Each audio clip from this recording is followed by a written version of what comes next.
empezar. Eso es. Muchas gracias, César. Vamos a tener la última mesa de la mañana y del Congreso sobre océano. Exactamente. En singular. Ahora vamos a ver, vamos a poner además, que es muy interesante, a ver si lo conseguimos abrir, algo que nos inspire también. Esto no sé si, cómo se pone. Así está. Bueno. ¿Tengo el micrófono?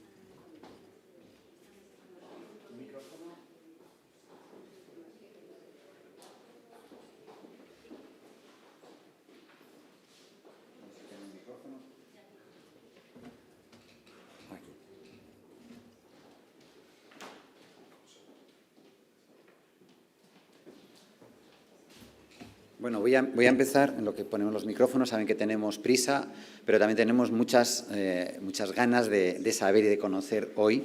Yo quiero empezar.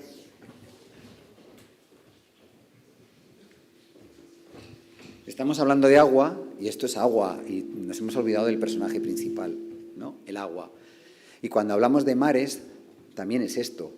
Y muchas veces pensamos, no, esto es, una cosa es el agua potable y otra cosa es el agua del mar. Y pensamos que el agua del mar no es potable. Bueno, no es potable para nosotros. Pero el agua de mar es vida, es nuestra vida. Nació la vida hace 2.800 millones de años en el mar y es probable que cuando el planeta acabe apagándose dentro de 2.000 millones de años, los últimos resquicios de la vida también estén en el mar.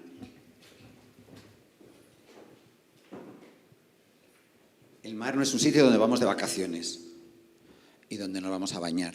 El mar, ya les digo, es vida. Pero claro, parece que no nos tomamos muy en serio su protección, su conservación, porque es que el mar es muy grande, demasiado grande quizá, ¿no? Y parece que además lo aguanta todo. Bien. Teníamos un vídeo del oceanógrafo y biólogo marino Carlos Duarte. Para ir rápidos, lo hemos puesto también en las redes, lo pueden ver ustedes allí. Era muy sencillo y básicamente saben que este gran investigador nos lanzaba un mensaje. El mar está mejor ahora que antes. A mí me ha dejado un poco descolocado, pero lo dice uno que sabe. Bien, no tenemos a Carlos Duarte, pero tenemos a uno de los grandes expertos internacionales en conocimiento del mar. Es Rémi Parmentier. Le invito a que suba, por favor, y que se siente aquí con nosotros. Voy a ir poco a poco invitando a los... Ahí mismo, sí, por favor. Invitando a nuestros invitados. Rémi Parmentier es uno de los fundadores de Greenpeace International y actual director de la consultora Grupo Barda, fundada para asesorar a las compañías en el ámbito de la sostenibilidad. Es defensor del océano desde hace casi 50 años y acaba de publicar una publicación fundamental, yo diría, que es muy importante también que la puedan leer, es fácilmente descargable, se titula Let's Be Nice to the Ocean, es un ebook disponible en la web de la Fundación Príncipe Alberto II de Mónaco y ahí además resume sus expectativas ante la tercera conferencia de la ONU sobre el océano. Y una cosa que no se cansa nunca Rémi de repetir una y mil veces, lo hacemos mal, es explicarnos que no se puede hablar de los océanos y los mares. Aquí tenemos esta imagen, creo que podríamos empezar por ahí. ¿Por qué el océano, Rémi? Bueno, se puede hablar de los mares, porque hay varios mares, pero hay un océano, siempre insisto, que hay un solo océano. Y cuando alguien viene en mi equipo, yo digo, la primera cosa que tienes que hacer es actualizar en tu ordenador tu sistema, tu programa de corrección del ortógrafo y para que se quite automáticamente la S de la palabra océano en caso de que te equivoques. ¿Por qué yo insisto en el hecho de que hay un solo océano? Es para recordar que el océano nos une. Hay un conocimiento equívoco de que el océano nos separa. Se habla de los dos lados del Atlántico aquí, por ejemplo. Pues el océano nos une. Y cuando me pedisteis de venir aquí, él me mandó un email donde decía los océanos.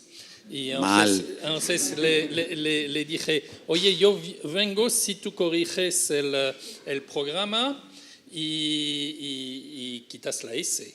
Y entonces, si veis el programa, no me ha hecho caso. Yo creo que me ha hecho caso en la versión en online, línea, finalmente, online. porque ha amenazado con no venir, pero en la versión en papel todavía hay los océanos. Entonces he dicho, yo vengo, pero ponéis esta imagen que le he mandado. Hay un solo océano, nos une. ¿Y por qué es tan importante?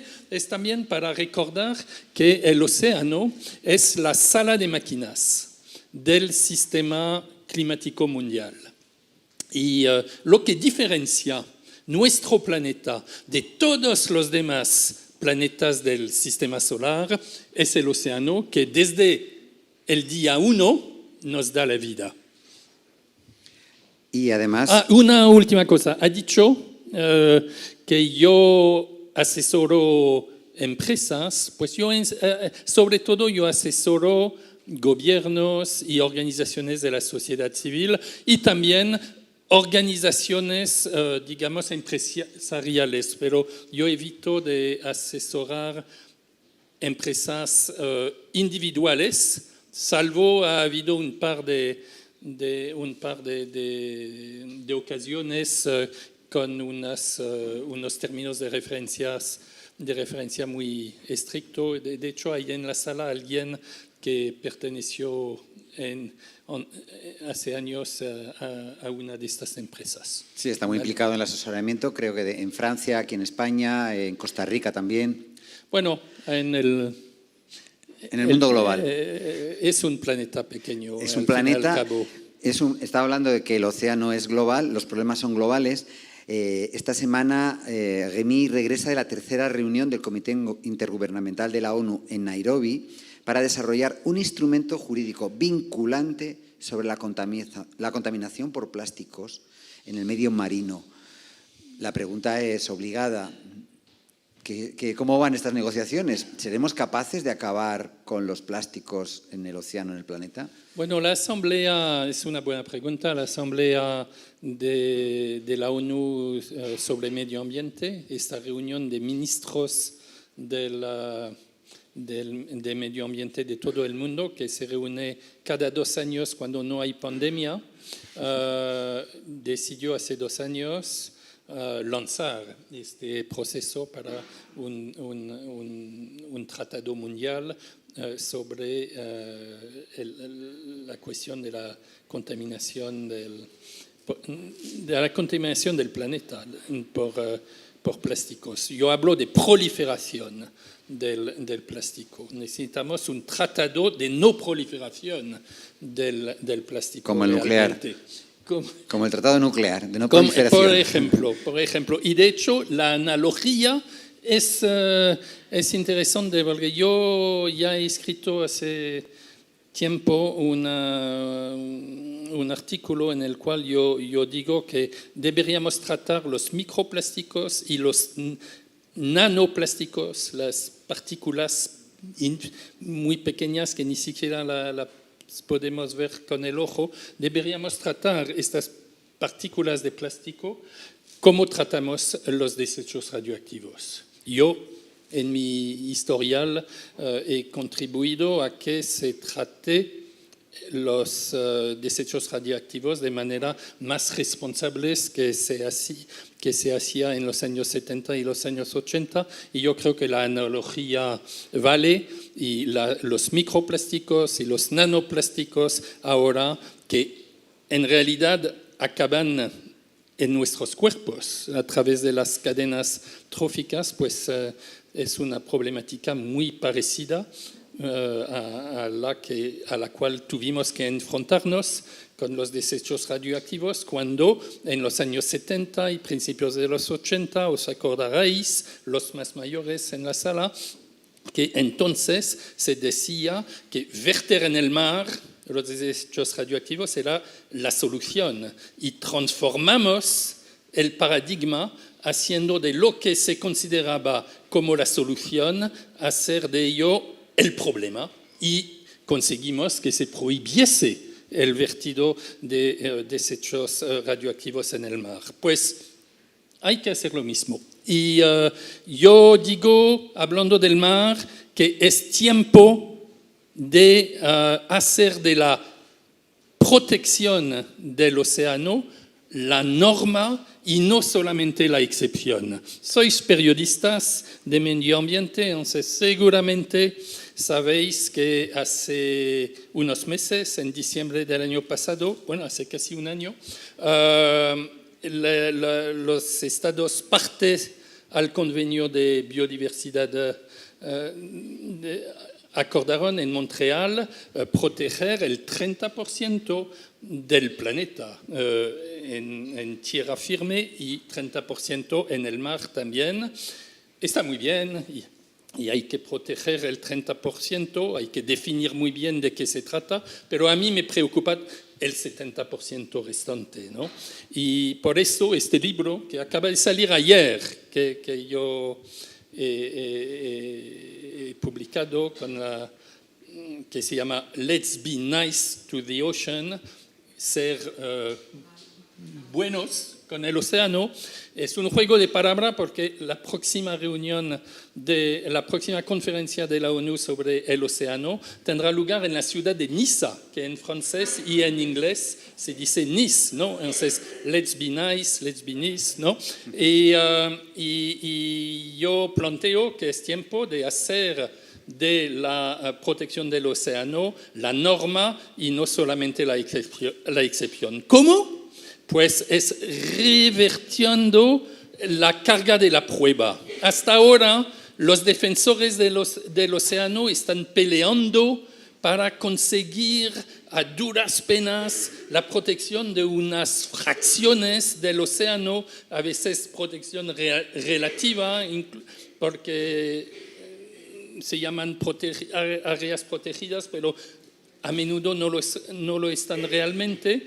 Y yo creo que hay que cambiar el chip y son las actividades, las empresas extractivas quienes deberían probar a los poderes públicos que sus actividades no son dañinas para el medio ambiente y si lo son, que toman medidas de atenuación y de mitigación para realmente proteger el océano. Un cambio de paradigma y la conferencia de Nice, que tendrá lugar en junio de 2025, es realmente una oportunidad para pensar en grande, en transformar nuestra relación con el océano y tengo el honor, yo diré, de a petición del gobierno francés y del gobierno de Costa Rica, me han pedido de formar parte del equipo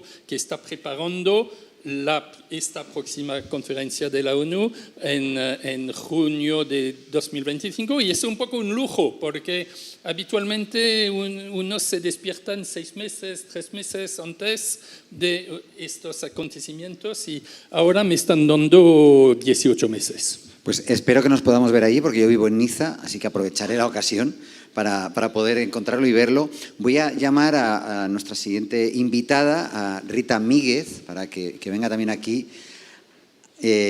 Rita es presidenta de la Asociación Nacional de Mujeres de la Pesca, no, ahí mismo, de la Asociación Nacional de Mujeres de la Pesca. Es la voz de la pesca en femenino.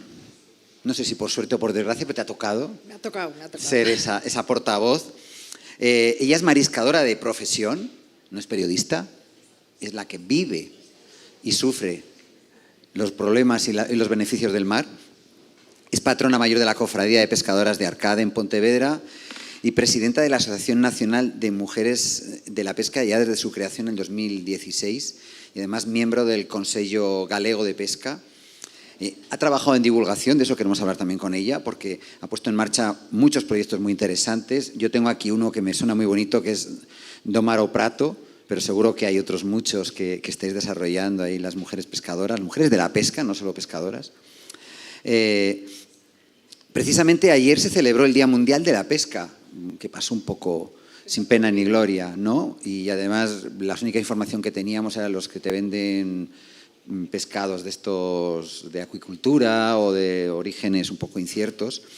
Yo sobre todo me gustaría preguntarte, Rita, hablamos muchas veces de eso, del mar, pero nos olvidamos de las personas que están en el mar, y ya no digo de las mujeres, esa invisibilidad que muchas veces casi nos quedamos los periodistas solo en la anécdota. ¡Ah, qué bonitas las mariscadoras! Y hacemos un reportaje de ellas, pero no de los problemas reales y de los retos. ¿Y cómo os tratamos los periodistas ahora mismo? Bueno, en primer lugar, daros las gracias por estar aquí y bueno, poder explicar un poco pues, lo que tú nos estás diciendo. ¿Cómo nos tratan? Muy bien. La verdad que nos tratan muy bien. Las cosas hay que decirlas. Como tú bien has dicho, soy mariscadora. Me ha tocado ser presidenta de una asociación nacional desde su constitución en el 2016 y un poco pues para luchar, visibilizar, porque estábamos totalmente invisibilizadas en un sector muy masculinizado, y luchar un poco pues profesionalizar nuestro trabajo y mejorar nuestras condiciones laborales. Y hemos ido de la mano un poco pues, de la comunicación de los periodistas. Decíamos, bueno, tenemos este problema, los llamábamos y venían, la verdad que siempre con muchísimo interés en nuestras demandas, y lo que hemos hecho pues crear pues, una página web. Tenemos una persona que nos trabaja en comunicación, tenemos pues, redes sociales, hemos hecho un vídeo que muestra mucho pues, lo que es nuestro trabajo, ¿no? y el producto, y por ahí pues, es en lo que estamos trabajando. En estos momentos, hablando pues, toda la mañana del agua, trabajo en un océano maravilloso, le digo, es maravilloso. Yo creo que la gente que trabajamos en el mar nos apasiona, siempre digo, y los que estamos en los cargos mucho más. Y ahora estamos pues, intentando divulgar pues, el problema que tenemos realmente con el cambio climático. Quien diga que no lo hay es que no vive y no trabaja en la mar. Lo venimos detectando nosotros como mariscadoras desde hace pues, 6, 7 años que nuestro mar no produce como antes. Es decir, no produce, hacemos siembras, limpiamos, recogemos basuras, algo está pasando, lo estamos transmitiendo, a veces tenemos que utilizar pues, vuestro trabajo y vuestra labor, que siempre digo que es maravillosa, intentar trasladarlo, porque tenemos que trasladarlo a la sociedad. Ver cómo hay zonas muy turísticas que en el verano pues, se multiplican, triplican la población, y bueno, pues las depuradoras pues no están preparadas para asumir tanta gente. Esas playas que queremos ver, playas preciosas y maravillosas, que donde echan aportaciones de arena que a nosotros nos perjudican, porque luego viene el invierno y todos esos arrastres, todos esos sedimentos se posan en los bancos marisqueros y asfixian nuestro producto. Estamos enseñando también en estos momentos que hablábamos de esa falta de agua, llevamos un mes que yo nunca pensé que podía llover tanto. Es decir, de hecho, nos murió en muchas zonas, tenemos una catástrofe en Galicia, se nos ha muerto prácticamente el 90% de nuestro marisco. Pero bueno, estamos acostumbrados a que haya siempre una mortandad en inviernos muy lluviosos. Pero la pena que me da después de oír a los ponentes que he oído esta mañana, pena de esa agua que no esté canalizada y que se pierda. Porque veías, pero cantidades, vamos, una barbaridad. Bebías el agua perfectamente de la mar, es decir, estaba dulce, pero dulce. Veías como las viandas, tanto del berberecho como de las almejas, pues flotaban, y dices tú, bueno, pues un trabajo que bueno, la campaña de Navidad está perdida, pero bueno, somos optimistas y empezaremos a trabajar de nuevo. Cuando vemos un poco, yo desde aquí lo que demando, y a los periodistas o así, invitar a que vayan a las playas gallegas, a las playas de toda España, porque in situ allí ya te cuentan lo que sucede. Nuestros mares, yo creo que en este momento, nuestro mar, perdón, nos habla. Sí, océano, bien, pues entonces prefiero decir nuestros mares, ¿no?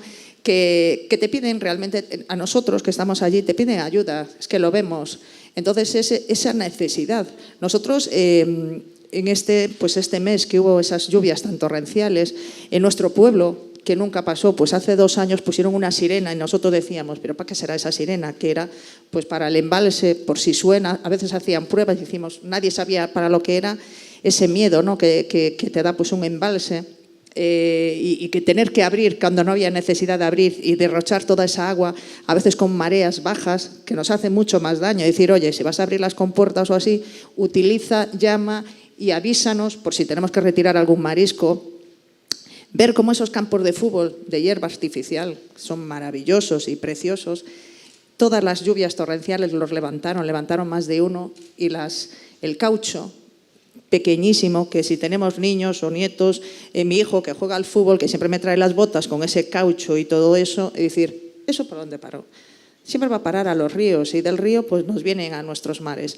Es decir, que tenemos que hacer un trabajo aún más, todos implicar mucho más a la sociedad. Tenemos que implicarla, porque nosotros solos, yo hablo desde el punto de vista de los trabajadores que trabajamos, y podemos hacer mucho más, pero lo estamos haciendo. Pero yo creo que por el otro lado, sociedad, administraciones, políticos, tienen que ir y ver in situ lo que está pasando.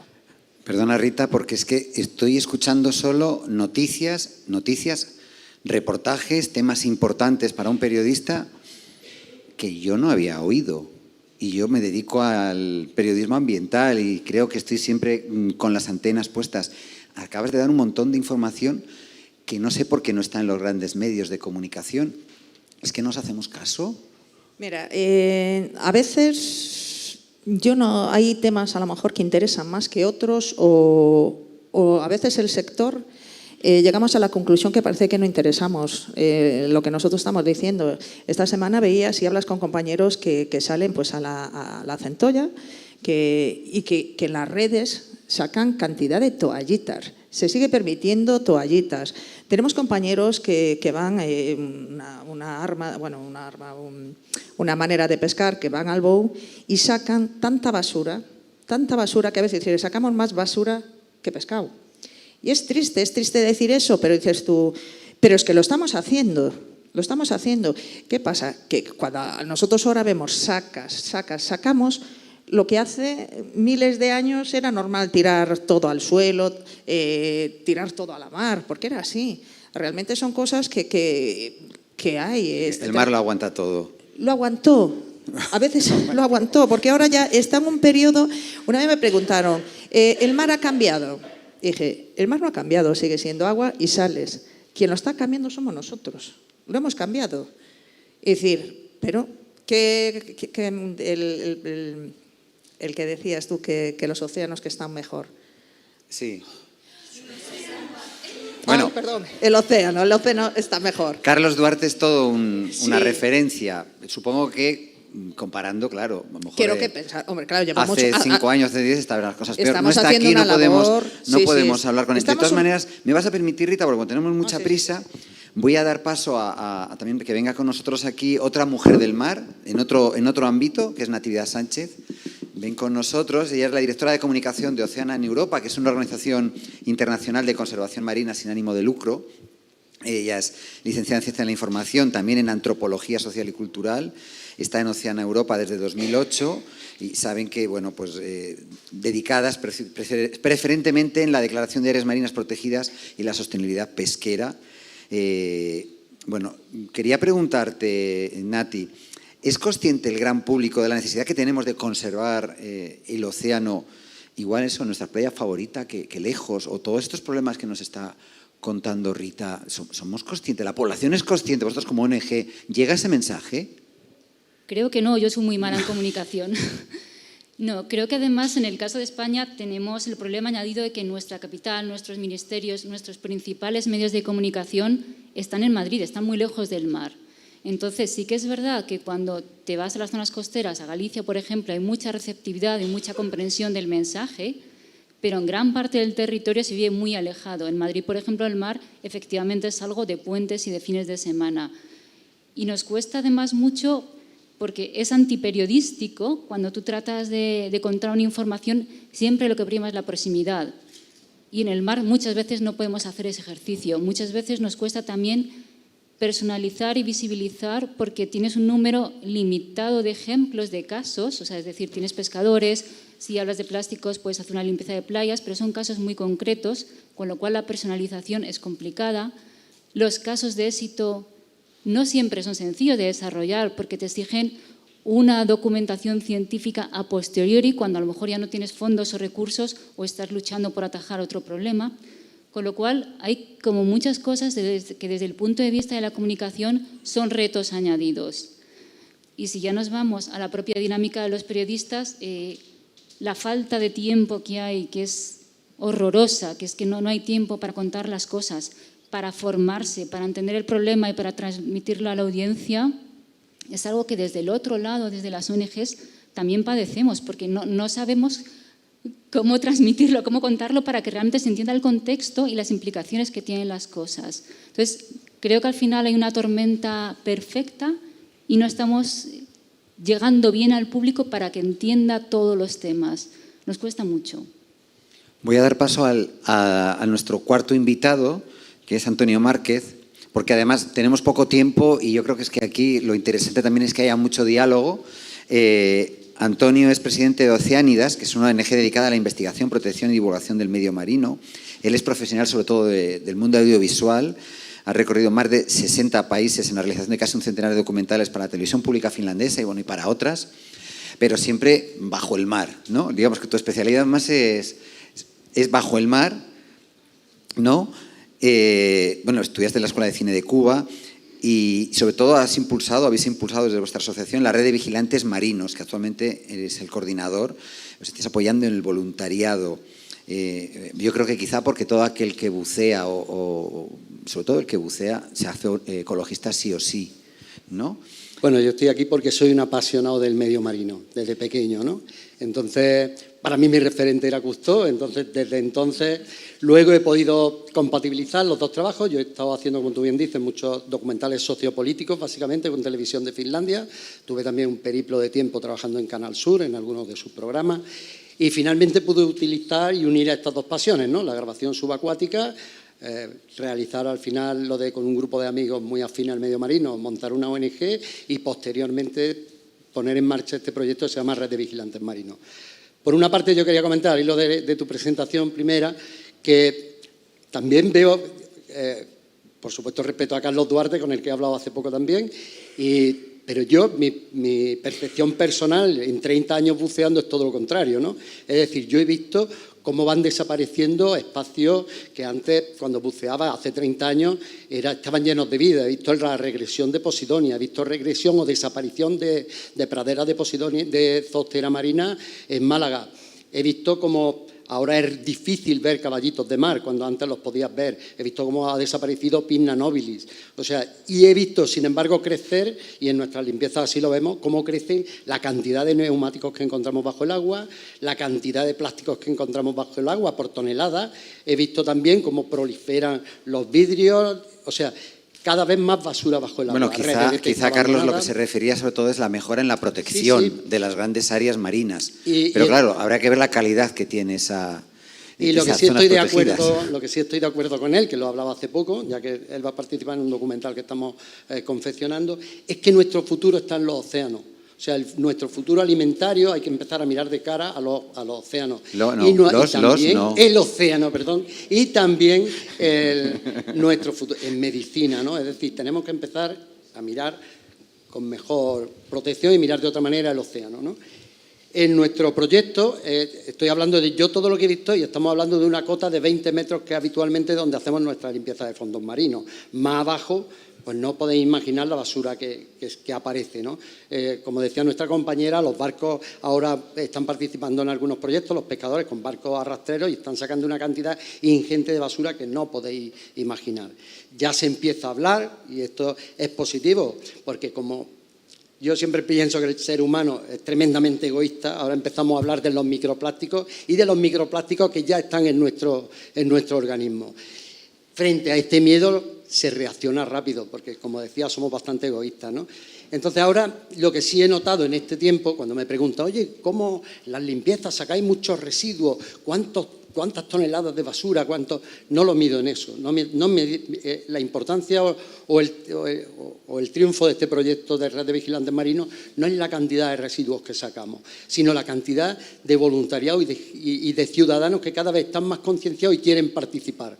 Y de hecho, nosotros hacemos dos campañas multitudinarias al año, ¿no? Hacemos 2 limpiezas de fondos marinos y playas que se iniciaron hace 10 años, va a ser ahora, y hemos crecido exponencialmente. Cada vez tenemos más voluntarios, familias que se quieren, empezamos con buceadores solamente y ahora son familias las que se quieren unir y las que participan. Empezaron buceadores, ahora se nos unen en la limpieza a otros colectivos de personas con discapacidad, colectivos ambientalistas. Y sí, sobre sin todo, duda, Antonio, bueno, vamos a ir un poco rápidos también, claro, porque al final estás diciéndolo, otra posibilidad de comunicar, una posibilidad importante de comunicar es a través de ese voluntariado, esa solidaridad, que la gente lo conozca de cerca y que se lo cuente a otros. Y quizá también el que vayamos un poco más allá, porque parece como que solo tenemos la casa un poco sucia, como que la tenemos que limpiar, pero claro, el problema es mucho más complejo, ¿no? No es que tengamos esto sucio limpio. No sé, me gustaría ya lanzar entre vosotros, echaros a hablar entre vosotros. ¿Cuál es de verdad lo que estamos comunicando mal? Que no entendemos que el mar es muy grande, muy complejo, que no se trata solo de tenerlo sucio limpio, sino que hay un problema de sobreexplotación, de cambio climático, de tantísimos problemas. No sé. A ver, Remy. Bueno, me estabas preguntando inicialmente qué ha pasado en Nairobi la semana pasada durante la negociación del Tratado de la ONU. Hay 2 planteamientos distintos y fundamentalmente enfrentados.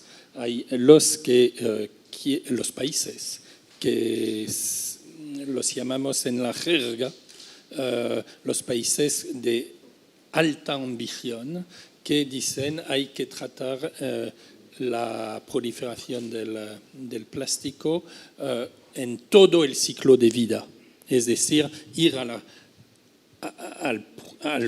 raíz del problema, que es la producción y la eliminación de esta producción y de esta dependencia hacia el plástico. Y hay otro grupo que se ha declarado por primera vez la semana pasada, el sábado, justo antes de empezar formalmente la reunión, un grupo que yo llamo los de ambición baja, ¿no?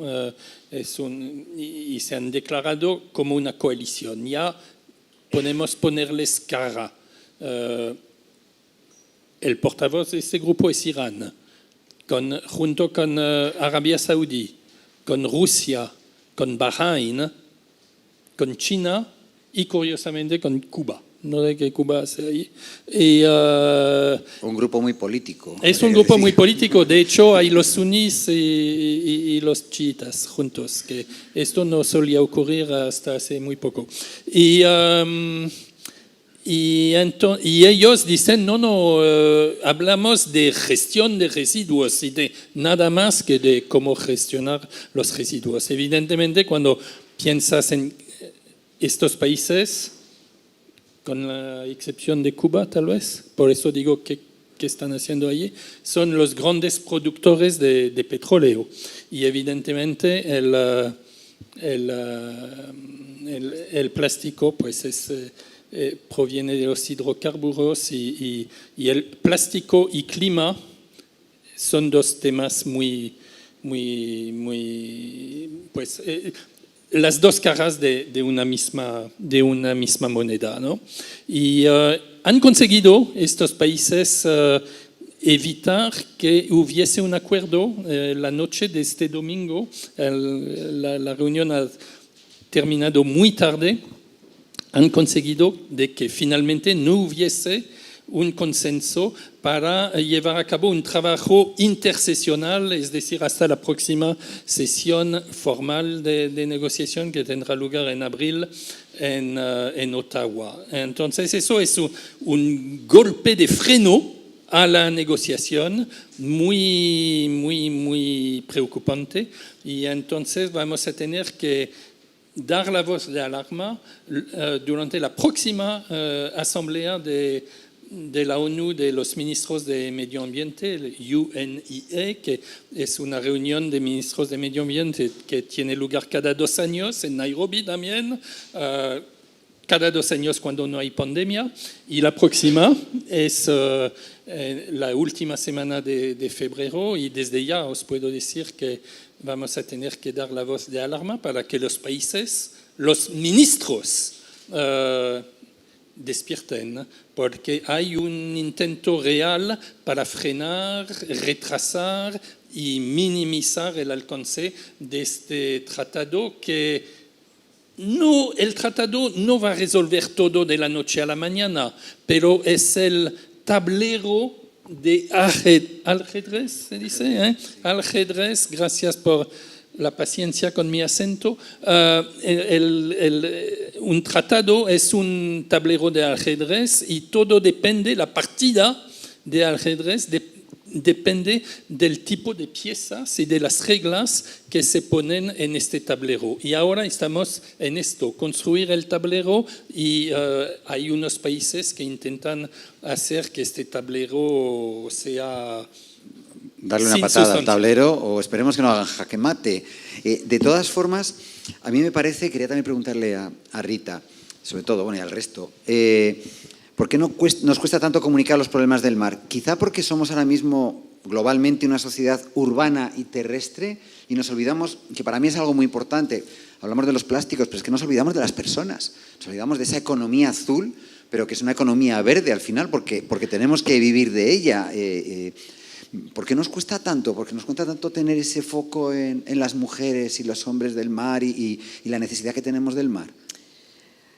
Hombre, cuesta. Sabemos que, como te hablaba antes, los cambios sociales son lentos. Entonces, nosotros, la Asociación Nacional se constituyó en el 2016. Se nos aprobaron ahora unos coeficientes reductores, fíjate tú, coeficientes reductores a las rederas y a las mariscadoras, percebeiras y bateeiras, nos las igualaron a las de nuestros compañeros. Es decir, ellos tenían un 0,15 y nosotros un 0,10. Cuando nos constituimos decíamos, oye, si hacemos el mismo trabajo, el nuestro a pie, más duro, porque yo me pongo en mi sitio, mi compañero en una embarcación seco, porque él tiene un 0,15 y yo un 0,10, pues desde 2016 lo hemos conseguido este año, gracias a Dios. Es decir, el estar invisibilizadas, el no poner voz, el no comunicar, cuesta mucho. Nosotros venimos ahora, tenemos una tremenda mortandad. Pues seguimos con el problema de los furtivos. Digo yo, pero si está muerto el marisco, ¿pero a qué vais? Si el pequeñito hay que dejarlos, que las almejas, pues aún tenemos que vigilar más que antes. Y no será porque no comunicamos. Es un cambio social y ya te digo, pues son lentos y tenemos que seguir, o no comunicamos lo suficiente, o bien, es decir, la gente se tiene que dar cuenta que son muchas personas que vivimos del mar. Somos las mariscadoras, somos las percebeiras, somos las pescaderas, las rederas, las biólogas, gente que trabaja en las cofradías, una infinidad de personas que trabajamos. En los pueblos pequeños, en Galicia, pues prácticamente la empresa más grande, en muchos de ellos, es el mar. Entonces, si falla esa economía toda, falla un circuito tremendo, sería tremendo. Luego el turismo, la restauración, todo. A ver qué sardinas vas a comerte ahí en el restaurante al lado del mar, si ya no la quedan. Que sí. O qué marisco. Sí. Las ONGs, vuestra opinión sobre por qué nos cuesta tanto llegar a transmitir estos problemas. Yo quería que esto fuera una mesa redonda, sobre todo muy optimista, pero veo que se me está yendo de las manos. No, bueno, creo que algunas de las causas ya las hemos apuntado antes, y aparte es también la dificultad de conseguir las noticias. Y quiero hacer hincapié en esto y sobre la falta de visibilidad que tienen los problemas marinos. España es en 1/3 tierra y en 2/3 mar. Se nos olvida que tenemos 1 millón de kilómetros cuadrados de superficie marina y somos el segundo país de la Unión Europea por mar. Es decir, el mar debería estar todos los días en las noticias y no está porque no sabemos generar suficientes noticias. Y el consumidor, el ciudadano, no sabe lo que hay. Por ejemplo, hablamos de sobrepesca. Pero a la hora de la verdad, tú vas a la pescadería y hay pescado. Si quitáramos todo el pescado que viene de aguas internacionales, de terceros países, de acuicultura de especies carnívoras, Nos daría miedo ver lo que queda para comer. Y eso es un ejercicio que no estamos haciendo. Hemos hablado de los plásticos. Hoy, por ejemplo, el Pleno del Parlamento Europeo está votando el reglamento sobre los envases.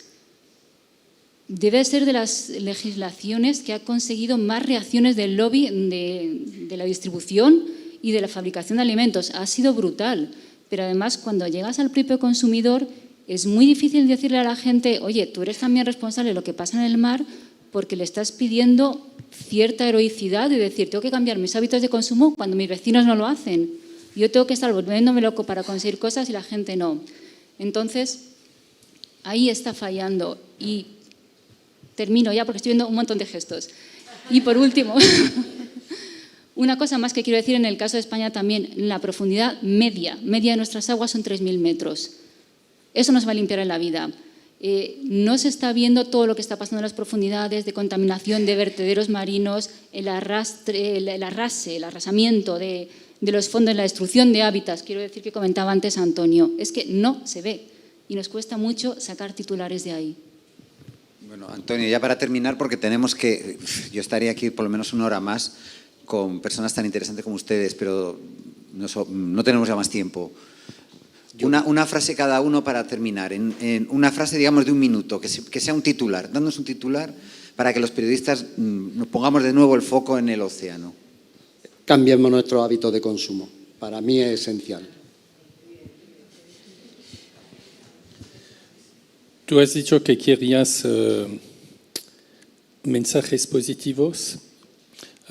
Justo antes de empezar este coloquio, yo he recibido un mensaje diciendo que el gobierno de México acaba de anunciar que se juntaba a la coalición de países que pide una moratoria sobre la explotación de los recursos mineros en los grandes fondos del mar. Sabéis que es una de las grandes preocupaciones ahora, pero también una gran oportunidad porque tenemos la posibilidad de impedir una tecnología dañina emergente antes de que se emplee. Hace un año y pico nadie pedía una moratoria. Por cierto, Teresa Ribera fue la primera líder europea en pedir una moratoria y ahora son 24 países. O sea que tenemos ya una algo noticia positivo. Positiva, menos mal. Y para la comunicación, última cosa, yo después de haber escuchado a Rita, yo haría un titular si yo fuese periodista, que es que nos avanzamos hacia las primeras Navidades sin marisco, ¿no? El marisco no Buen va a titular, faltar. buen titular. El marisco, sin duda, que no va a faltar en nuestras mesas y que no falte nunca. Yo el titular siempre diría que el océano es vida y es vida. Es decir, no solo hay tierra, tantas partes, y de verdad, yo es que digo, cuando empecé, una anécdota simplemente, voy a hacer 20 años que empecé a trabajar y claro, me decían, no iba a ser capaz, que era durísimo, y dije yo, es duro. Empecé en marzo, calorcito, las imágenes que todo el mundo, la gente en la playa, bueno, muy bien. Entonces en casa me volvían a decir, tranquila, cuando venga el invierno ya verás. Maravilloso, maravilloso. Invito a todo el mundo a que lo pueda sentir, el sentirte tú en medio del mar, porque nosotros en nuestra zona justo no trabajamos, no accedemos por playa, accedemos en un barco y luego pues nos deja allí y trabajamos en distintas zonas en el medio del mar. Es tremendo y cuando hay temporal, aún más. Una sensación, de verdad, no iba a decir placentera, bueno, no se puede, pero sí. Incluso, porque ves cuando te vienen pues, una borrasca, la lluvia, ves que se está acercando por el puente de Rande, estás escuchando millones y millones de gotas, ruido, y cuando viene, se acerca a ti, te caen, sigues trabajando, es como, te pega un subidón, pero un subidón, que bueno, es tremendo, ya te digo, un trabajo maravilloso, nos da la vida y tenemos tenemos que cuidarlo entre todos. Nosotros, cuando nos dicen es que las almejas están estresadas, y yo, anda, ¿qué? Ahora las almejas las tenemos estresadas. Y te lo dicen los científicos, se estresan por el agua caliente en verano, porque desova un mogollón.